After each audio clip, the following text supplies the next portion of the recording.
Mesdames, Messieurs, bienvenue dans cette session de l'information. Nous sommes aujourd'hui mardi 4 juin de l'an 2024. Voici les titres de ce journal.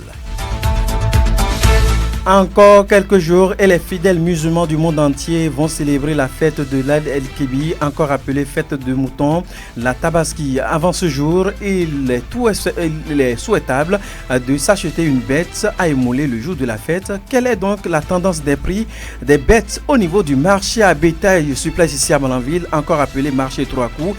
Les précisions sont assurées dans un court instant.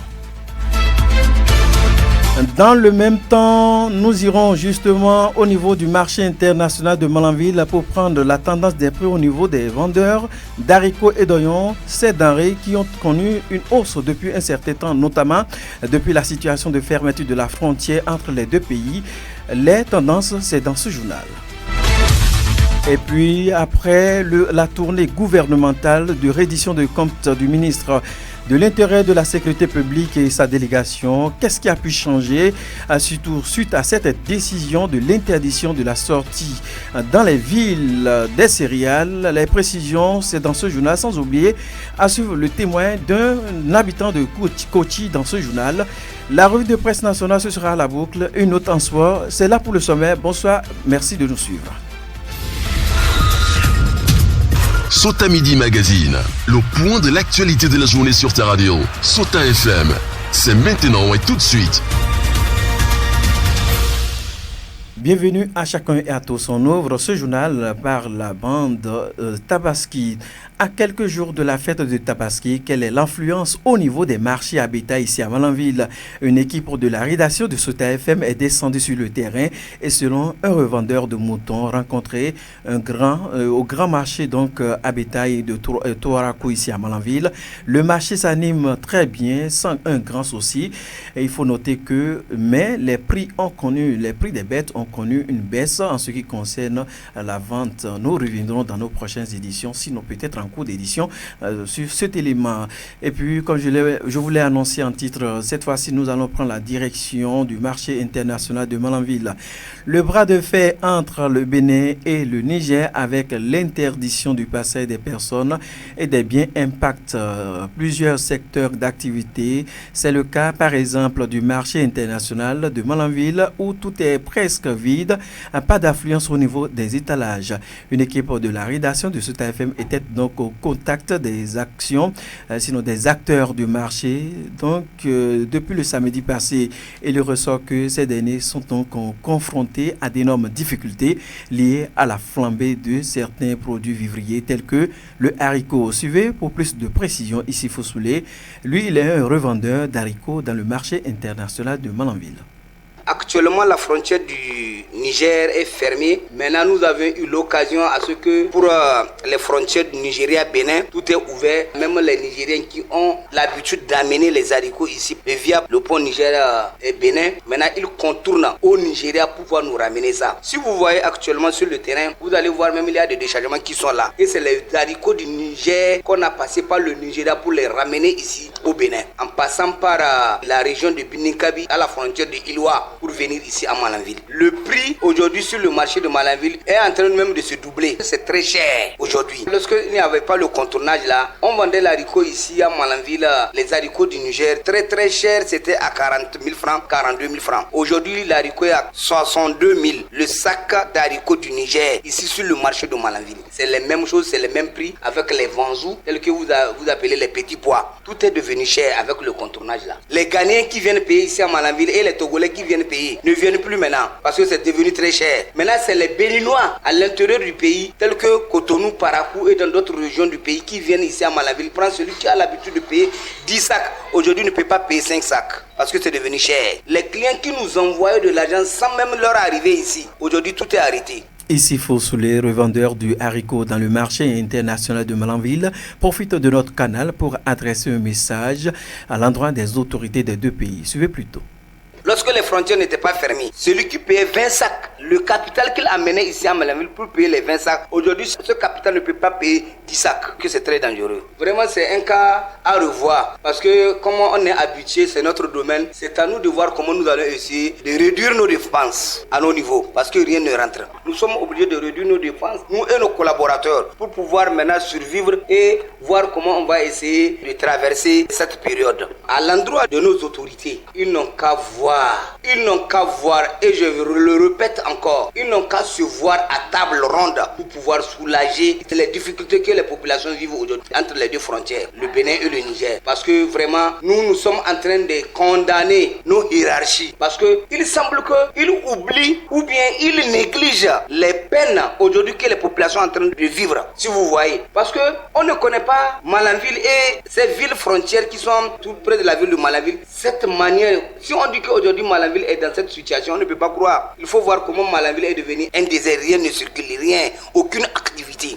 De cette actualité, nous restons dans cette même dynamique d'un secteur d'activité à une autre justement. Il faut noter que nous sommes allés donc au contact des revendeurs d'oignons et le constat est le même. Selon un responsable de ce secteur d'activité, le transport de l'oignon connaît un contournement qui change donc le prix de l'oignon sur le marché et constitue donc un manque à gagner pour les revendeurs, étant donné que l'oignon est une denrée très aimée par les populations. Écoutons pour plus d'explications Noureddine Zakari, il est un revendeur d'oignons ici et responsable dans ce secteur d'activité au niveau du marché international de Malanville.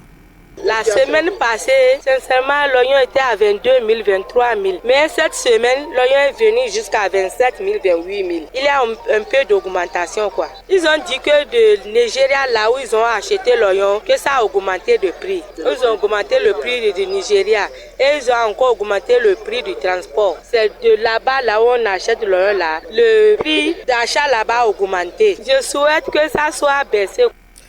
Une cliente rencontrée donc sur le terrain d'achat nous confie que la cherté d'oignons dans le marché international de Malanville est vraiment très constatée.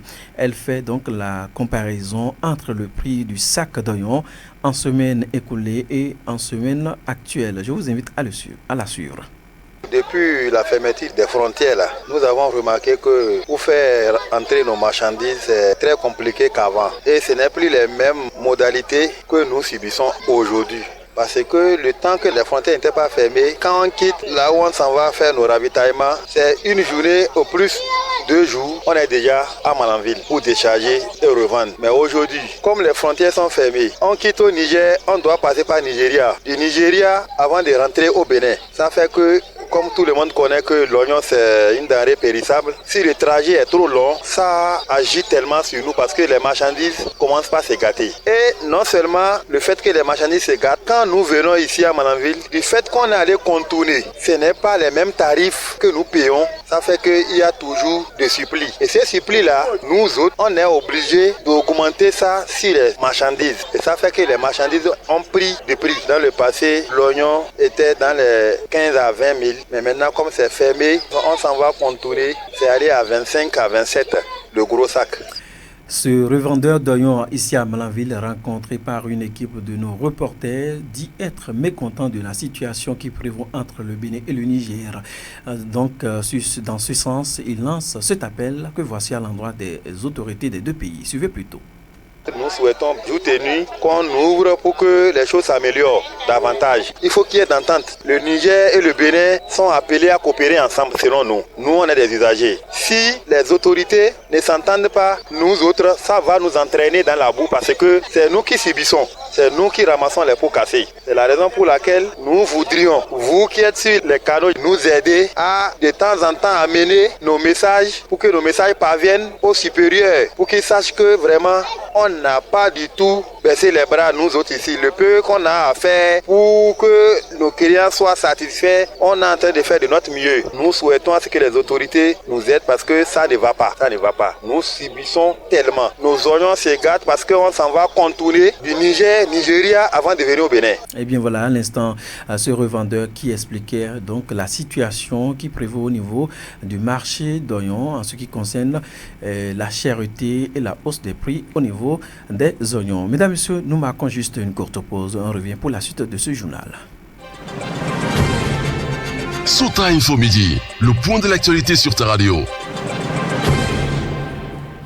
Et bien voilà, nous on commence cette deuxième partie par cette note en politique et en s'adressant donc aux populations venues nombreux pour cette rencontre de reddition de comptes. Le ministre de l'Intérieur et de la Sécurité publique, Alassane Seydou, est revenu pendant ce temps sur la décision du gouvernement de l'interdiction de la sortie des céréales par le fleuve et a révélé donc quelques comportements des forces de sécurité et de défense, notamment qui saisissent les denrées et les céréales au niveau de l'intérieur des villes. Je vous invite à suivre ici un extrait des propos de Alassane Seydou, ministre de l'Intérieur et de la Sécurité publique.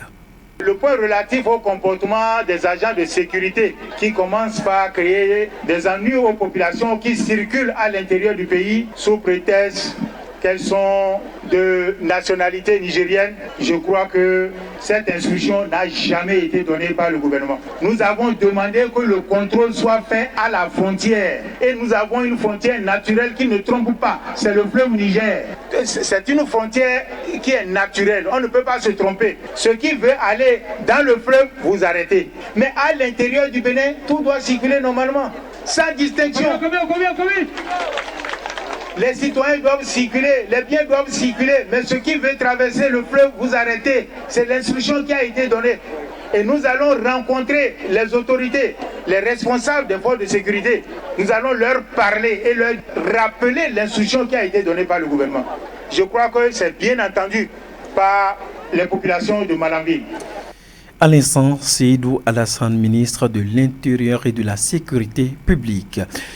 Interdiction du passage des personnes et des biens via le fleuve Niger après la réaction du ministre de l'Intérieur et de la Sécurité publique lors de la tournée gouvernementale de reddition de comptes à l'étape de Malanville ce week-end par rapport aux mesures prises par les forces de défense et de sécurité concernant les sacs de maïs ou de riz destinés à la consommation saisis à l'intérieur des villes. Voici un peu la réaction de cet habitant de Koti qui un peu donne les explications sur la nouvelle mesure constatée sur le terrain. Avant-hier dimanche, le ministre de l'Intérieur était venu ici à Malanville et vu entre-temps, ils ont pris des mesures à ce que rien n'entre, rien ne sort. Cela a agi à la population de Koti et les villages voisins également. Et juste hier, après le départ du ministre, on a constaté que beaucoup de choses se sont changées parce que hier, moi, je fais un constat parce que quand j'arrive au niveau du fleuve Sota, je précise bien fleuve Sota, en allant à Koti, je fais des petites enquêtes pour voir comment les choses se passent. Hier, les policiers étaient la main, ils n'agressent personne. Nous qui sommes les habitants de Koti, nous traversons ce que nous avons acheté comme vivres, nous les faisons traverser sans crainte, sans problème. Les policiers ne nous empêchent pas de faire traverser ces choses-là. Et en plus, les riz que nous récoltons dans nos champs, particulièrement au P10, qui est de l'autre côté du fleuve, après la récolte, après l'emballage, nous prenons ces sacs de riz-là, nous venons, nous les faisons traverser sans que les policiers ne nous disent quelque chose. Donc vraiment, tout est devenu dans les normes. Les policiers ne nous agressent pas, ils ne nous empêchent pas de faire traverser ce que nous avons en main. Dans le passé, sans vous mentir, monsieur le journaliste, avant d'aller même récolter ton champ, il faut que tu viennes les dire. Et quand tu viens les dire, ils t'autorisent parce qu'ils ne disent pas que tu ne vas pas aller récolter ton champ. Maintenant, après l'emballage, pour faire traverser, c'est non. Il faut que tu cherches, c'est-à-dire les moyens possibles pour ramener peut-être tes riz là à Malanville pour les revendre. Mais pour passer par fleuve Sota, Koti là, jamais. Bien vrai que c'est tes propres richesses que tu vas aller emmagasiner dans ta maison, mais les policiers vont t'empêcher ça. Sous sommeil-là, puisque c'est de lui qu'il s'agit, un habitant de Koti passe par ce canal pour lancer l'appel que voici aux autorités du Bénin et celles du Niger et les invite donc à un dénouement rapide de la situation entre ces deux pays. Je vous invite à le suivre plus tôt.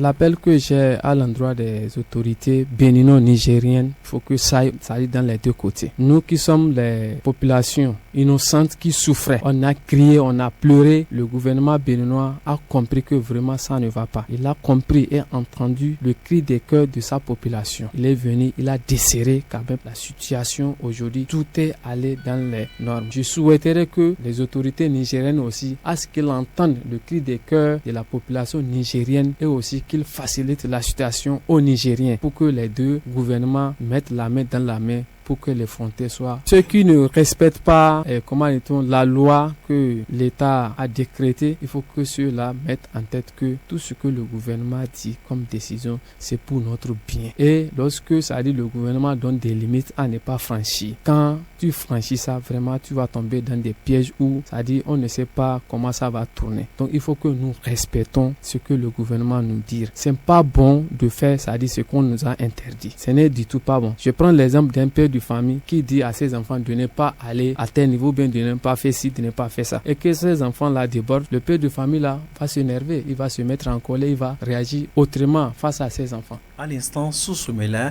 un habitant justement du village Koti ici à Malanville qui appréciait la descente du ministre de l'Intérieur et de la Sécurité publique, notamment au sujet de l'interdiction de la sortie des vivres au niveau, en milieu des villes.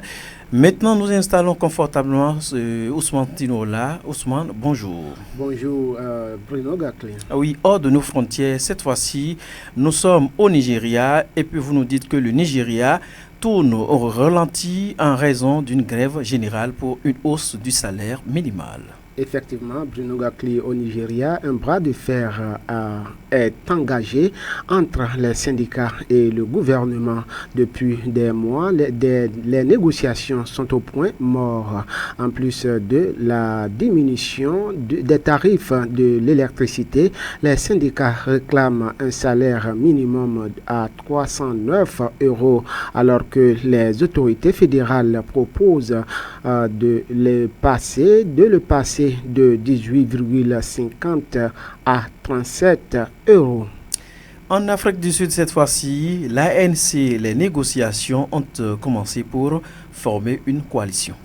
Malgré son mauvais résultat aux élections qui lui a fait perdre sa majorité absolue à l'Assemblée nationale, le Congrès national africain reste le premier parti politique d'Afrique du Sud. L'élection du prochain président devrait venir de ses rangs à condition de trouver un partenaire de coalition. Un groupe de travail doit se réunir cette semaine puis fournir ses scénario aux membres de son comité national exécutif.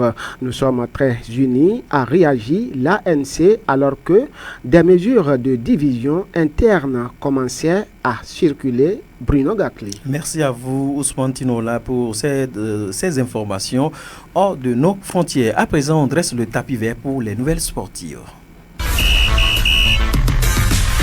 Le sport dans son ensemble et avec toutes les disciplines, c'est sur Sota FM, la meilleure pour les informations sportives d'ici et d'ailleurs. Les sports, c'est sur la 100.9, mesdames, messieurs. C'est officiel, Kylian Mbappé rejoint enfin le Real de Madrid. Il faut noter que c'est fait. Donc, le Real de Madrid a annoncé officiellement la signature de Kylian Mbappé, l'un des meilleurs joueurs du monde, libre de tout contrat. Le long feuilleton concernant l'avenir de l'international français prend fin ce lundi 3 juin 2024. En effet, après avoir remporté la Ligue des Champions 2024, samedi 1er juin 2024, la célébration est célébrée donc leur héros. Le dimanche 2 juin 2024, les Merengues ont maintenant une autre raison de se réjouir. L'arrivée de Kylian Mbappé au Real de Madrid est une nouvelle qui ravit les supporters et renforce considérablement l'effectif madrilène. Il faut préciser que le Real Madrid FC a trouvé donc un accord avec le joueur Kylian Mbappé qui sera lié au club pour les 5 prochaines saisons. Il faut noter que donc un détail du contrat annoncé, durée 5 ans, salaire 57,5 millions d'euros par an, prime assignée 100 millions d'euros, voilà, très important. Mbappé, qui a brillé sur la scène internationale et nationale, est maintenant prêt à apporter son talent et son soutien et ses ambitions au Santiago Bernabéu. Cette signature marque donc la fin d'une saga donc de plusieurs années durant laquelle le Real Madrid n'a jamais caché son intérêt pour les fans. Il faut noter que les fans du Real Madrid peuvent désormais se réjouir de voir Kylian Mbappé porter le célèbre maillot blanc et contribuer à de nouveaux succès pour le club. Mesdames et messieurs, on installe à présent Lukman Ourouchio dans sa revue de presse nationale. Suivez la revue de presse sur Souta FM. Amis de la plume et du papier, mesdames et messieurs, bonjour. L'actualité un peu maigre ce mardi. Démarrons avec le sujet relatif au pétrole nigérien. Matin Libre renseigne que le deuxième navire est toujours en attente de chargement à Semepoji. Attendu dans les eaux béninoises vendredi 31 mai, le navire a bel et bien accosté sur le terminal de Semepoji, constate le journal. Ce navire, informe le Canard, a initialement pour mission de recevoir à son bord un chargement de 146 000 tonnes de pétrole brut nigérien. Seulement, les choses ne se passent pas comme prévu, remarque la publication que pour l'heure, les raisons de ce nouveau blocus ne sont pas encore claires. Mais deux faits retiennent l'attention de ce que mon confrère considère comme une nouvelle brouille entre le Bénin et le Niger à propos de la mise en œuvre de l'acheminement du brut par le pipeline entre les deux pays. D'une part, c'est que le président Patrice Talon, suite à une audience accordée à l'ambassadeur de la Chine au Bénin, avait annoncé un possible arrêt du transit si les frontières nigériennes restent fermées, évoquant un défaut de formalité douanière.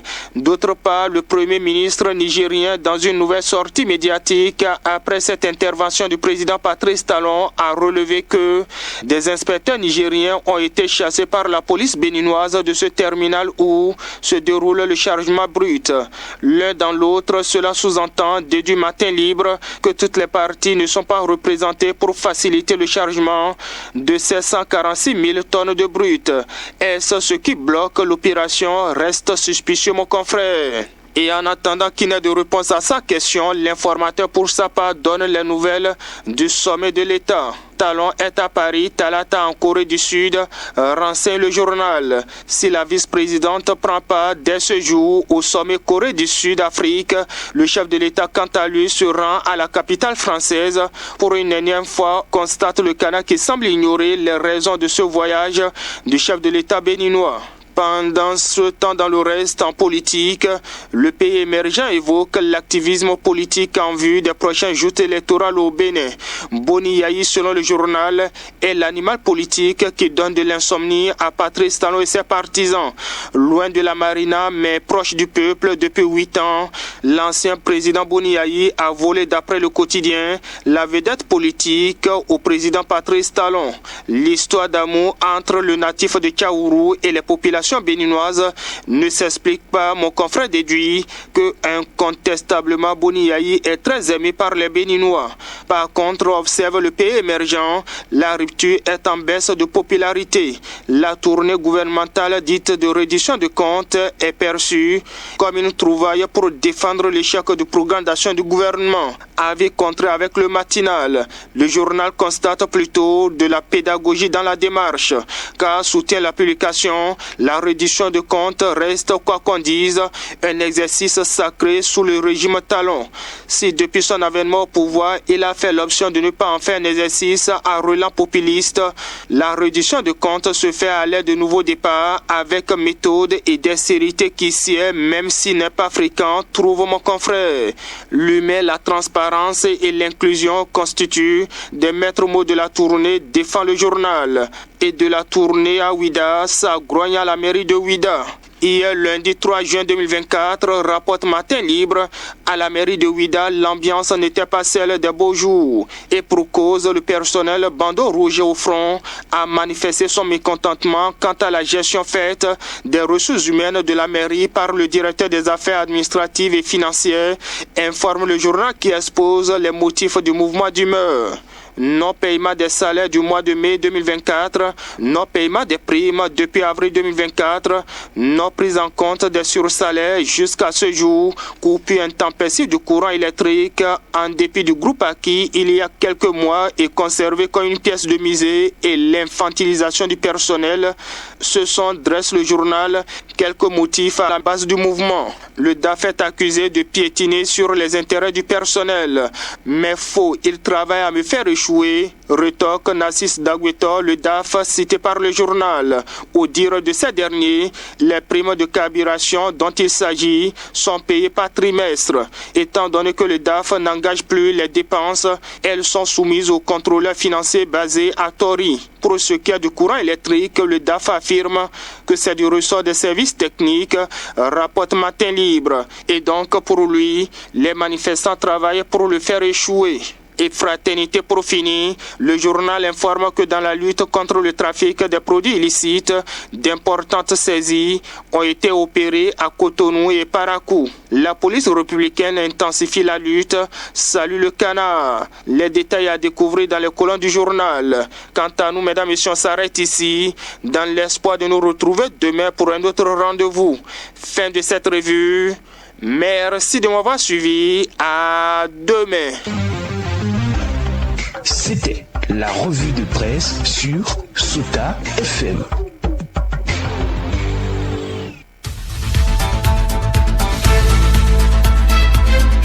Et bien voilà, c'est la revue de presse nationale de Lukman Rocheo qui vient mettre un terme à cette session de l'information, collaboration technique. On retrouve Aboubacar Doko à l'édition Zulkif Lona en direct depuis les studios A pour la présentation. Bruno Gatli, je suis. Merci de nous avoir suivis. Portez-vous bien, bonne suite des programmes sur la radio Sota FM. C'était Sota Midi Magazine, le rendez-vous informatif de la